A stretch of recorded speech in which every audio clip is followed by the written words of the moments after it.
Bonjour et bienvenue dans le ministère Réveil des Nations qui marche sur deux jambes, la repentance et la sanctification. Aujourd'hui, c'est un message important. J'ai tellement eu de problèmes ce matin avec l'ordinateur, le téléphone, avec toute la technique. C'est que ce message, certainement, est combattu. Le message s'appelle Écoutez le Fils. Regardons autour de nous, regardons nous-mêmes. Est-ce qu'on écoute Christ? Est-ce qu'on marche selon son commandement? Celui qui veut être le plus grand, qu'il soit le plus petit. Si tu veux être grand, sois le serviteur d'autrui. C'est ce que la Bible dit. Il faut cirer les pompes des... Enfin bref, toutes ces choses-là. Mais il y a une promesse pour nous. Et on va venir sur les bons côtés maintenant, de dire pour ceux qui entendent la voix du bon berger et qui sortent de l'idolâtrie et qui sortent de leurs enclos. Chaque dénomination aujourd'hui a son enclos. Une fois, je prêcherai là-dessus. Jérémie 3,15 dit, je vous donnerai des bergers selon mon cœur. Cherchez mon frère, ma sœur, mon frère, ma sœur. Cherchez des bergers selon le cœur de Dieu. Et ils vous paîtront avec intelligence et avec sagesse. Le temps vient où il y a des hommes et des femmes qui se sont préparés, qui sont devenus des vases d'honneur, qui ont été polis. Le Seigneur va déverser en sa puissance dans ces vases d'honneur-là. Alléluia. Nous sommes dans ces temps-là, personne ne peut le nier. Avant le retour de Christ, il a dit qu'il y avait la grande apostasie. Mais l'apostasie, elle est là, elle n'est pas à venir, elle est déjà là. La gangrène est déjà dans le corps de Christ. Les scandales se multiplient et la gloire des hommes déchus aujourd'hui parle en défaveur de l'évangile.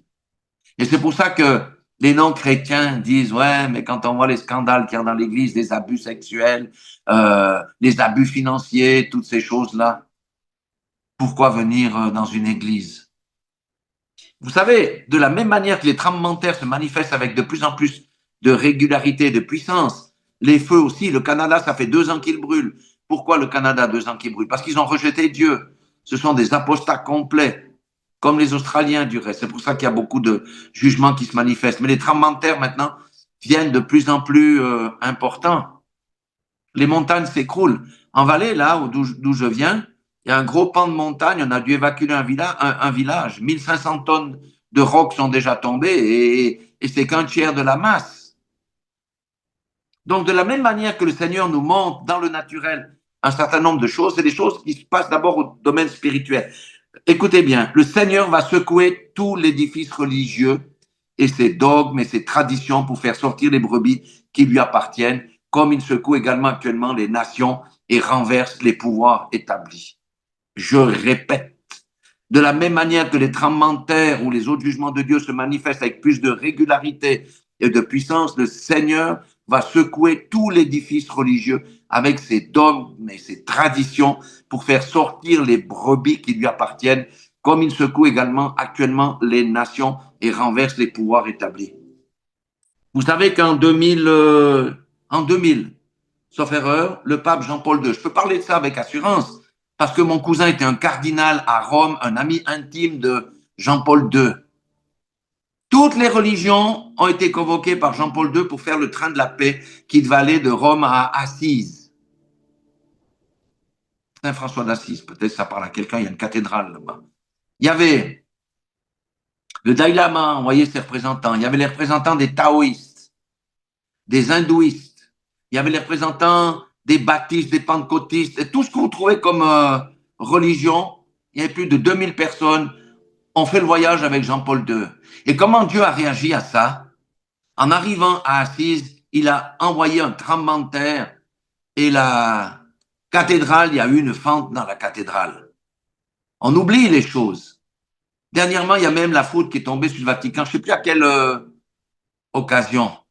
Mon frère, ma soeur, le Seigneur dit, écoutez la voix de mon fils bien-aimé. Ne retournez plus sur la loi. Moïse, c'était pour un temps.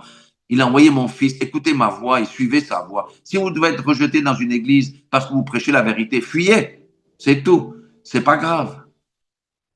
Pourquoi il n'y a plus les groupes de prière, les nuits de prière où toute l'église se réunit pour le salut du village? Il n'y a plus ces choses-là. Parce que le jeûne, c'était pour les temps passés. La prière, c'était pour les temps passés. Jésus a tout accompli à la croix de Golgotha. Pourquoi assujettir son corps? Hein? La Bible dit, travaille dans les jeûnes, assujettis ton corps. C'est Paul qui a dit pourquoi? Parce que tu t'approches de moi, tu t'approches de Dieu dans le jeûne. Tu mets ta vie en ordre avec Dieu et ça limitera tes tentations. Mais ça, aujourd'hui, si vous dites qu'on fait une nuit de prière, en tous les cas en Europe, hein, je ne parle pas de l'Afrique. Moi, j'ai découvert la louange, c'est pas 20 minutes. Et le culte, c'est pas 30 minutes. La première fois que j'ai prêché en Afrique, au Bénin, moi, je connaissais rien. C'est le pasteur qui m'a mis en scène là-bas. T'as 1 heure et demie de louange déjà pour commencer. Hein. Puis le Bénin, par la grande chaleur, je peux vous dire, les toits, c'est en tôle. Je cuisais comme un œuf là-dessous. Puis après, il m'a dit, monte, prêche. Il n'y a pas d'heure ici. Il n'y a pas de contrainte. Après, après j'ai fini de prêcher. Je suis descendu. 1 heure, on a prié, les gens ont prié sur le message. Seigneur, que ça s'accomplisse dans ma vie. Seigneur, je me repens. Seigneur, transforme-moi. Et tu parles de ça ici, c'est comment? J'ai aussi été dans une méga church en Amérique. C'est 20 minutes de louange, 20 minutes de prédication où le pasteur raconte des histoires. Et puis après, il y a les offrandes et puis c'est salut. En 1 heure, tout est pacté parce qu'il y a un deuxième culte derrière. Ça ressemble à quoi, ça? Le Seigneur nous dit, changez, convertissez-vous pour de vrai. Et vous savez, nous, dans notre petit groupe, hein, le Seigneur nous a demandé d'intercéder pour ces choses-là. Pour que le Seigneur expose les faux pasteurs, les faux prophètes, et que le voile tombe des brebis, que les oreilles soient débouchées.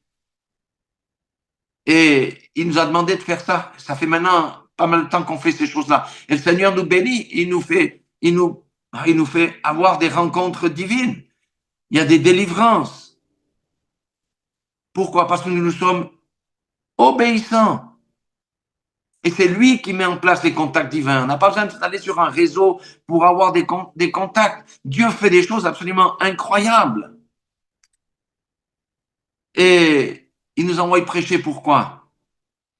Pour qu'on puisse parler de lui et que les brebis écoutent sa voix. Et nous devons continuer à persévérer. Maintenant, le meilleur est pour la fin. C'était un peu comme le miracle de Cana.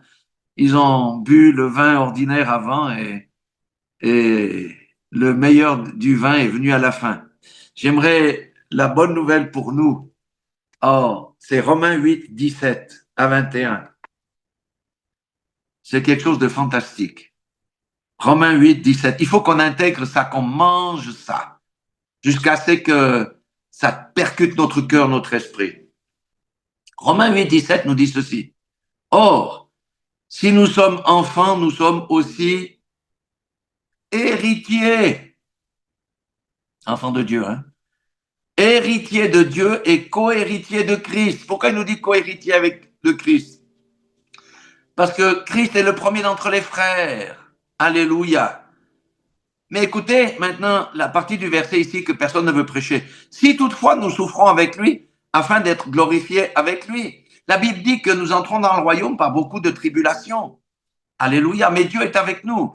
Et il dit au verset 18, j'estime que les souffrances du temps présent ne sauraient être comparées à la gloire à venir qui sera révélée pour nous. Donc, c'est notre espérance. Verset 19, et c'est l'espérance de la création. Aussi la création a-t-elle avec un ardent désir la révélation des fils de Dieu. Parce que lors du Mélium, on va plus faire souffrir la création comme on l'a fait aujourd'hui. 20, car la création a été soumise à la vanité, non de son gré, mais à cause de celui qui l'a soumise, avec l'espérance qu'elle sera aussi affranchie de la servitude, de la corruption, pour avoir part à la liberté de la gloire des enfants de Dieu. Amen. Nous avons un héritage. Nous sommes co-héritiers avec Christ. Alors, je dis, Seigneur, c'est bon, on lit tous ces trucs, mais sois un peu plus concret. En première des choses, nous hériterons de la vie éternelle. Nous hériterons de la vie éternelle. Et la vie éternelle, ça sera quand on sera ressuscité. Amen. Nous aurons la vie éternelle. Mais nous avons déjà hérité la possibilité d'avoir accès au trône de la grâce et de la miséricorde. C'est pourquoi nos prières sont exaucées. C'est pourquoi le Seigneur prend pitié de nous. Nous avons déjà la possibilité d'avoir accès au trône de la grâce. Nous avons déjà hérité la liberté par rapport au péché. Amen. Dans nos vies. Et si nous chutons, eh bien, nous demandons pardon au Seigneur et son sang nous lave. C'est pourquoi il est important de confesser, parce que notre habit dans notre marche a tendance à se salir aussi, parce que nous sommes dans un corps de chair. Mais nous avons hérité de la liberté, nous sommes libres du péché. Quelqu'un, par exemple, qui a été dans la pornographie et qui est libéré, il sait ce que ça veut dire être libre. Il sait. Quelqu'un qui a été esclave du mensonge et qu'il est libéré, il sait qu'est-ce que ça veut dire d'être libre, de ne plus mentir. Alléluia. Nous avons déjà hérité des dons spirituels. Quand je pense que tous les calvinistes et beaucoup de gens disent que les dons ont cessé avec les apôtres. Mais c'est complètement antichrist. Si on veut fonctionner dans le royaume de Dieu, nous avons besoin du don de guérison. Nous avons besoin du don de la parole de connaissance, du discernement spirituel. Nous avons besoin de ces choses. Et Dieu donne gratuitement à qui il désire donner. Amen. Nous avons déjà hérité aussi l'autorité de Christ et de sa puissance face aux ténèbres. Parce que nous pouvons délivrer les gens, nous pouvons chasser les démons. Ça fait partie de l'héritage. Et le diable va toujours dire à quelqu'un, tu n'as pas assez le niveau, il faut attendre, tu dois être plus parfait. Non, nous avons déjà hérité l'autorité de Christ et de sa puissance face aux ténèbres. Nous avons déjà hérité de Christ la protection contre nos ennemis. Dieu nous protège. Vous croyez quoi? Quand notre fille Anna avait 12 ans, elle avait les visions ouvertes à 12 ans. Et un jour, elle nous a dit, je vois, il y a 4 anges sur les 4 coins de votre maison. Nous avons la protection. Je me rappelle, vous savez, le diable nous attaque, hein? Le diable nous attaque, il utilise différents moyens, c'est pas le but ici, mais on était dans une période où on était très attaqué, vraiment très fortement. Et nous avons pris autorité. Nous avons prié. Et le matin, nous avons trouvé 2 oiseaux morts sur la terrasse. C'est étrange, hein? Dieu nous protège. Dieu nous protège. Il est devant, il est derrière, il est à droite, il est à gauche. Dieu nous protège. Vous savez, en tant qu'Européen, bon, ma première visite en Afrique a été extraordinaire. Non, j'étais chez un pasteur, là. Vous savez qu'en Afrique, il y a des concessions, il y a toujours des murs. Il mettait sa voiture à l'intérieur. Puis, premier matin, on sort. Il se met devant la voiture et il cite une parole de la Bible. Protège mon départ, protège mon arrivée. Je dis, mais c'est bizarre. Nous, en Suisse, on sort, on prend la voiture, on met la ceinture de sécurité, puis on s'en va. Quand on revient, il dit, Seigneur, merci de m'avoir gardé. J'ai trouvé ça bizarre. Mais après avoir circulé sur les routes africaines dans la brousse, je peux vous dire que si vous n'avez pas la protection de Dieu, vous pouvez faire une collision avec un bus, un camion qui est arrêté parce qu'il est en panne et il n'y a pas de signalisation. Donc Dieu nous protège partout où nous allons, il est avec nous et l'ennemi doit reculer parce que nous avons la lumière de Christ en nous. Qu'est-ce que nous allons encore hériter? Nous hériterons du règne sur la terre avec Christ durant le millénium. Amen. Durant le millénium, c'est Christ qui va régner sur la terre d'un sceptre de fer et toutes les nations devront se soumettre. Et le Seigneur va nous attribuer des rôles. Certains seront chefs d'un quartier, d'autres d'un immeuble, d'autres d'une ville, d'autres je ne sais pas quoi. Nous allons régner avec Christ. Amen. C'est notre héritage. Et puis nous hériterons d'un corps spirituel, un corps qui ne pourra plus mourir, un corps qui ne pourra plus se décatir. Et avec ce corps spirituel, nous pourrons voir Jésus tel qu'il est. Amen.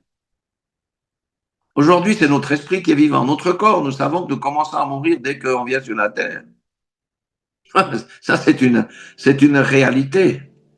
Et nous hériterons aussi des nouveaux cieux et d'une nouvelle terre. La Bible en parle. Ça veut dire toute la pollution qu'il y a, le Seigneur ne va pas nous laisser vivre pour l'éternité dans un endroit pourri, où il y a du mercure dans les eaux, où il y a... Non, non, non, non. Nous hériterons des nouveaux cieux et d'une nouvelle terre. Parce que ça sera comme le jardin d'Éden, ça sera quelque chose de merveilleux, où le péché n'a jamais eu accès, la corruption n'a jamais eu accès. Alléluia. Et c'est là que nous allons vivre, pas sur un nuage flottant jouant de la harpe. Alléluia. Et nous hériterons de la plénitude de Dieu en permanence. Nous serons pleinement remplis de la connaissance, remplis de l'amour de Dieu, remplis de la plénitude de Dieu. Nous serons en parfaite unité avec Dieu et ainsi de suite. Ça, c'est notre espérance.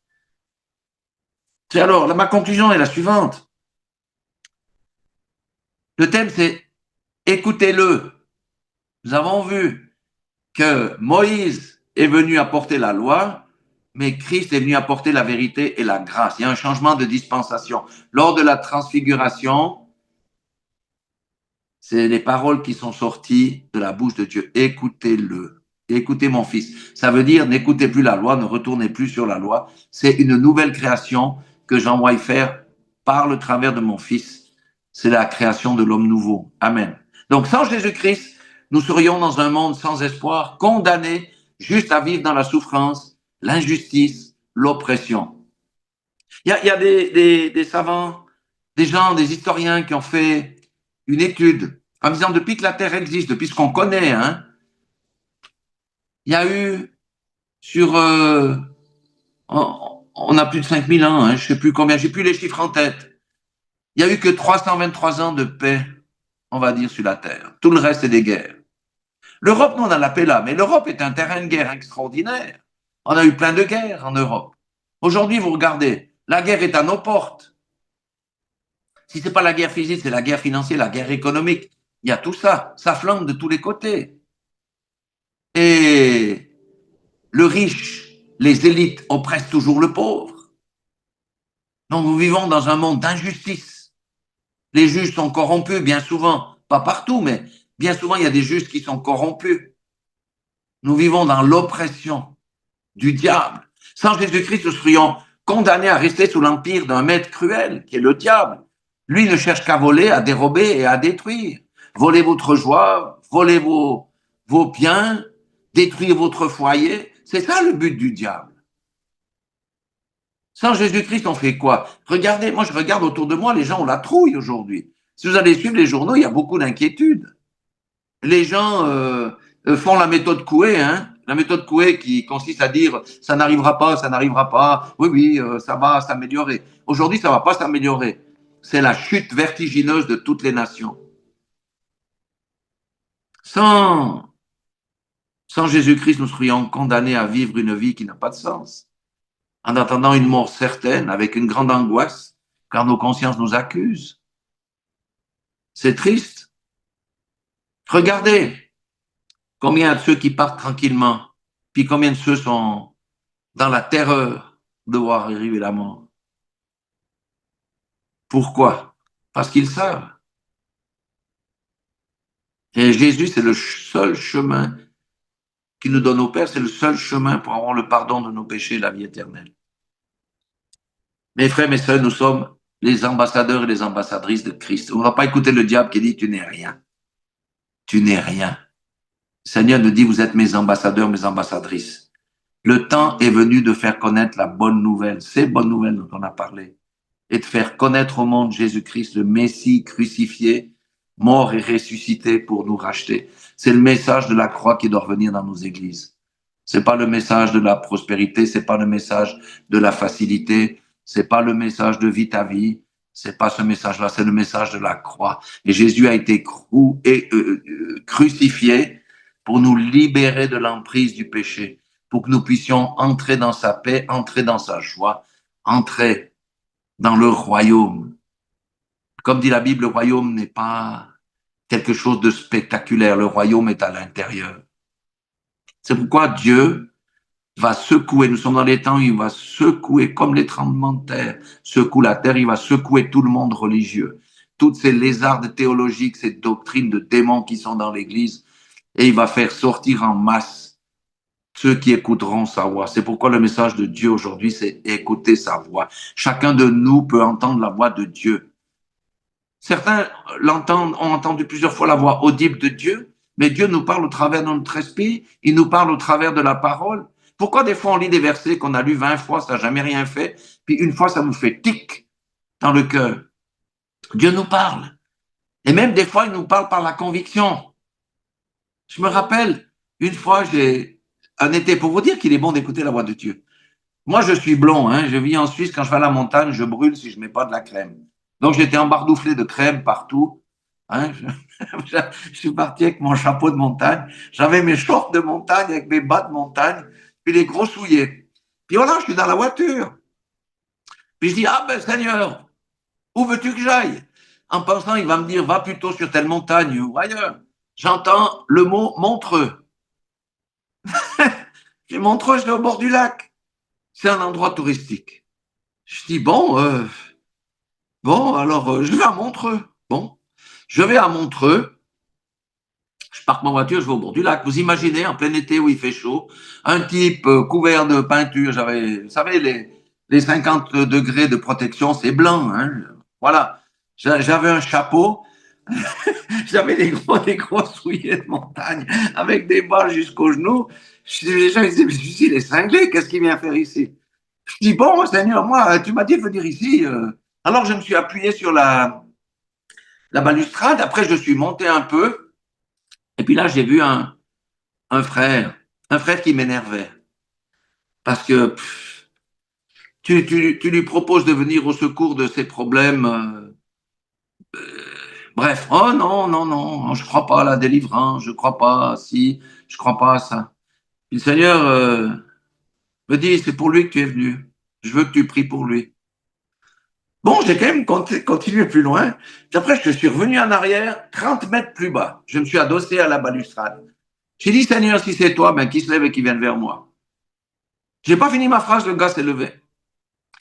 C'est un grand gaillard, il marche comme ça, il avait une nouvelle caméra avec un truc. Ah, il marche comme ça. Il arrive devant moi, il s'arrête. Ah, frère Richard, comment vas-tu?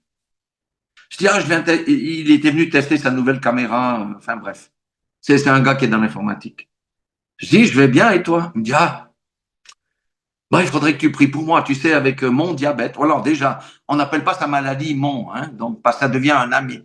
Mon diabète, ça monte sur des parties sensibles. J'aimerais bien que tu pries pour moi.